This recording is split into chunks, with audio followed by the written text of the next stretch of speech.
السلام علیکم ورحمۃ اللہ وبرکاتہ۔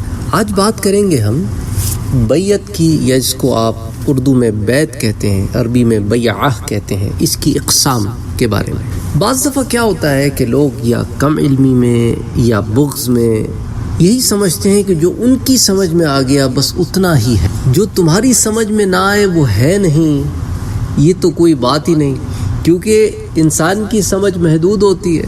تو اسی لیے اپنے آپ کو عقل کل نہیں سمجھنا چاہیے اور اپنی فہم کو فہم کل نہیں سمجھنا چاہیے۔ یہ تو غرور و تکبر کی علامت ہے، اور جس کو تم سنتے ہو یا مانتے ہو صرف اسی کی فہم ہی فہم ہے، یہ بھی کوئی ٹھیک راستہ نہیں ہے۔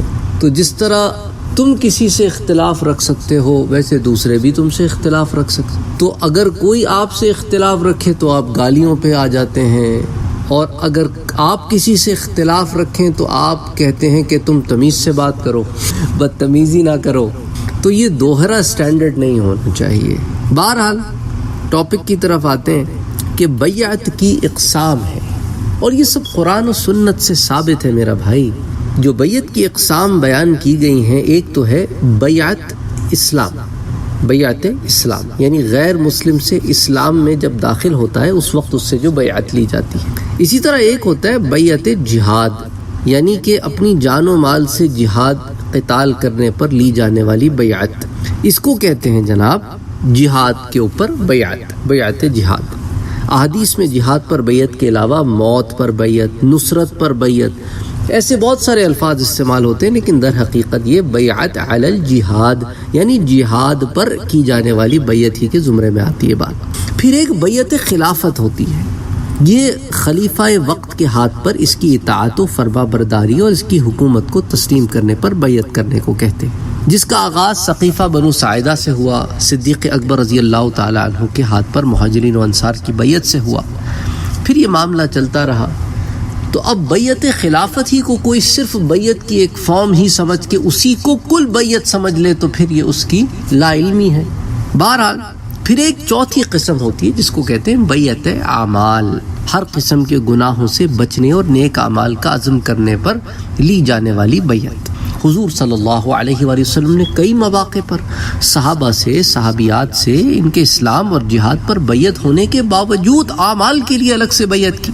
قرآن و حدیث کی نصوص میں جن اعمال پر بیعت ہونے کا ذکر ہے، مثال کے طور پہ نماز کا قائم کرنا، زکوٰۃ کا دینا، روزے کا رکھنا، حج کا ادا کرنا، ہر مسلمان کے ساتھ خیر خواہی کا معاملہ، نیک کاموں کے لیے کہنا، برائی سے روکنا، اسی طرح جو ہے ہر حال میں اللہ کے احکامات پر عمل کرنا، ہجرت کرنا، جھوٹ نہ بولنا، محبت کرنا، شرک نہ کرنا، چوری نہ کرنا، زنا نہ کرنا، خیانت نہ کرنا، میاں بیوی کا ایک دوسرے کے رشتے میں ویسی خیانت نہ کرنا، عام حالات زندگی میں نوحہ نہ کرنا، اپنے آپ کو نوچنا، گریبان نہ پھاڑنے لگنا، بہت سارے ناحق کسی کا خون نہ بہانا، یہ تمام معاملات جو ہے عام طور پر یہ سمجھا جاتا ہے کہ بیعت تصوف یا بیعت طریقت شریعت میں ہے ہی نہیں، کوئی باہر کی چیز ہے۔ یہ لوگوں کی خام خیالی، علم کی کمی، اور کبھی بغض کا دخل، کبھی بیڈ ایگزامپلس کا اسکول پر اطلاق کر دینا، یہ تو وہی بات ہے میرا بھائی کہ اگر جعلی دوائیں بازار میں ملتی ہیں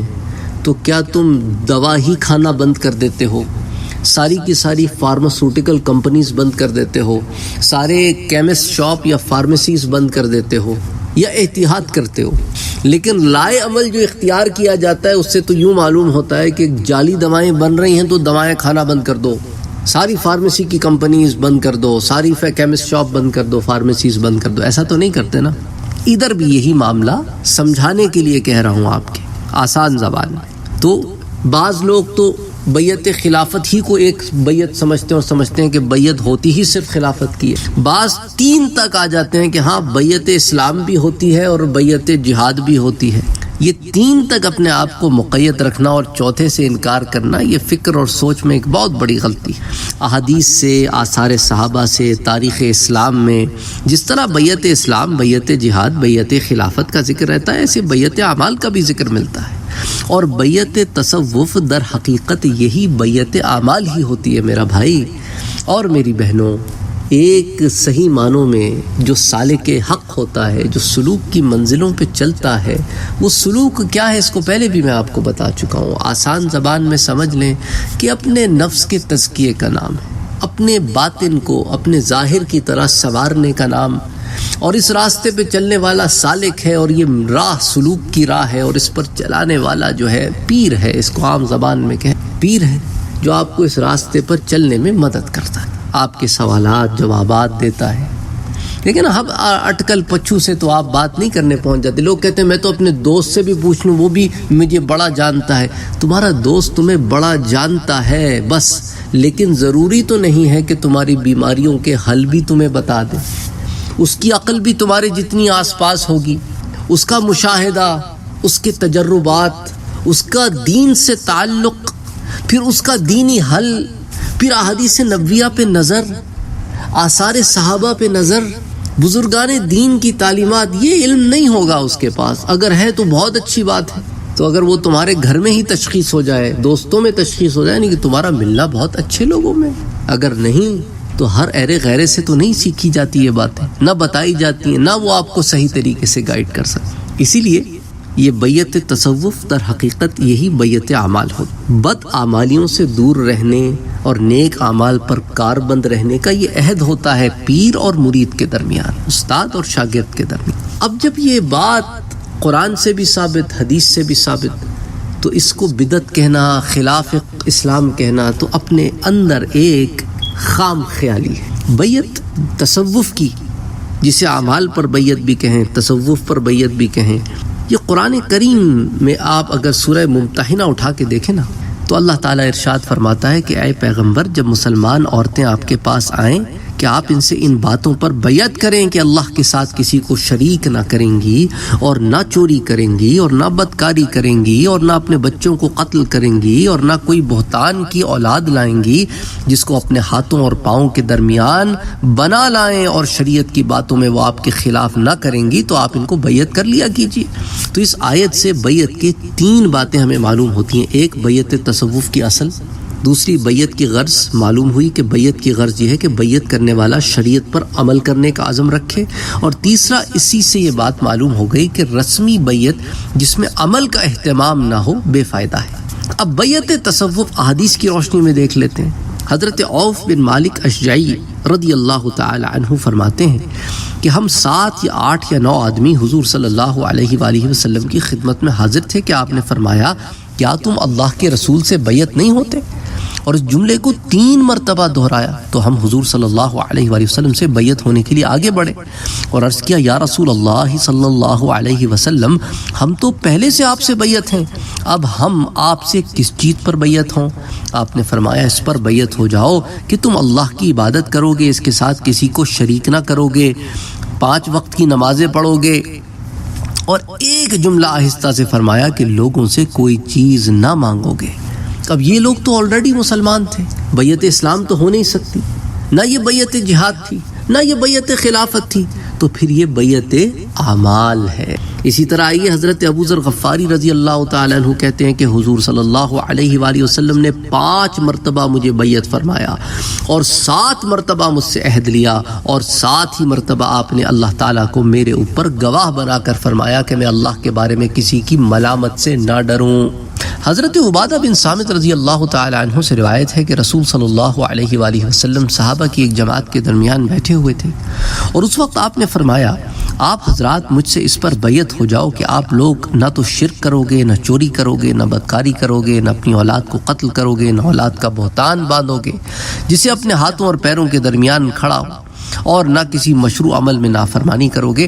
تو ان تمام احادیث میں جن سے صحابہ سے بیعت لی گئی ہے، ایسا نہیں کہ انہوں نے بیعت اسلام کی نہیں تھی، بیعت اسلام نہیں کی تھی تو صحابہ کیسے ہوئے؟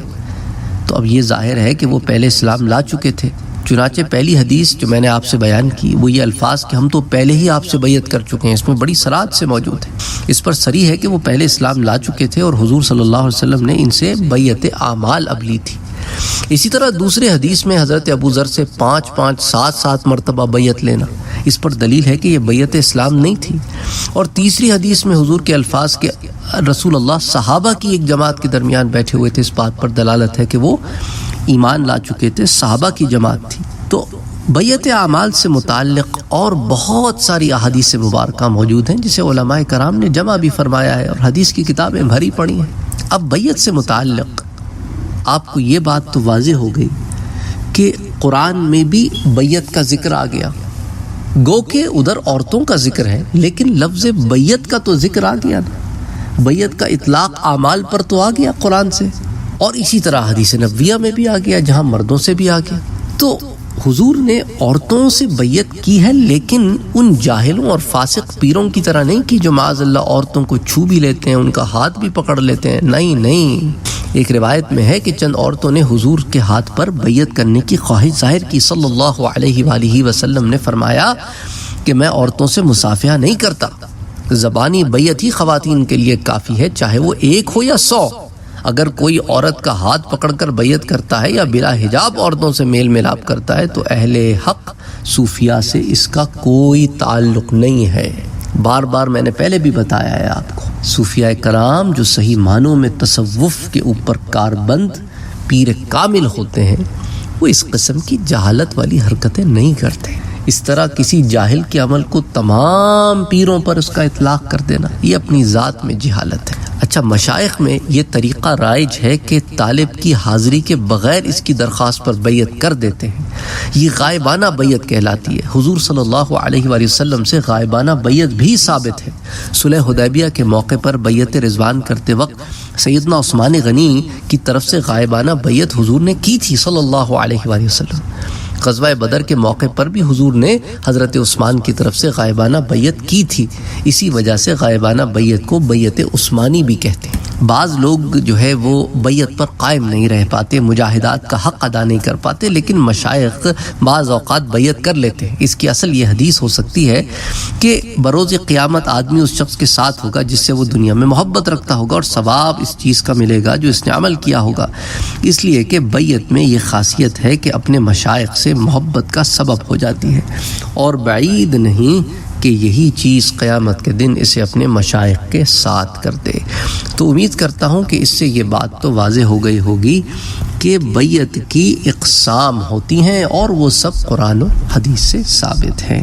اب کسی نے نہیں ماننا تو ہم زبردستی تو نہیں کریں گے، ہمارا کام ہے بات کو پہنچا دینا، وَمَا عَلَيْنَا إِلَّا الْبَلَاغُ۔ اور ساتھ ہی ساتھ یہ بھی بتا دوں کہ لا اکراہ فی الدین، دین میں زور زبردستی تو کوئی ہے نہیں، جسے ماننا ہے وہ مانے، جسے نہیں ماننا وہ جانے۔ اللہ اکبر، اللہ اکبر۔ ہمارا کام علم کا پہنچا دینا ہے۔ السلام علیکم ورحمۃ اللہ وبرکاتہ۔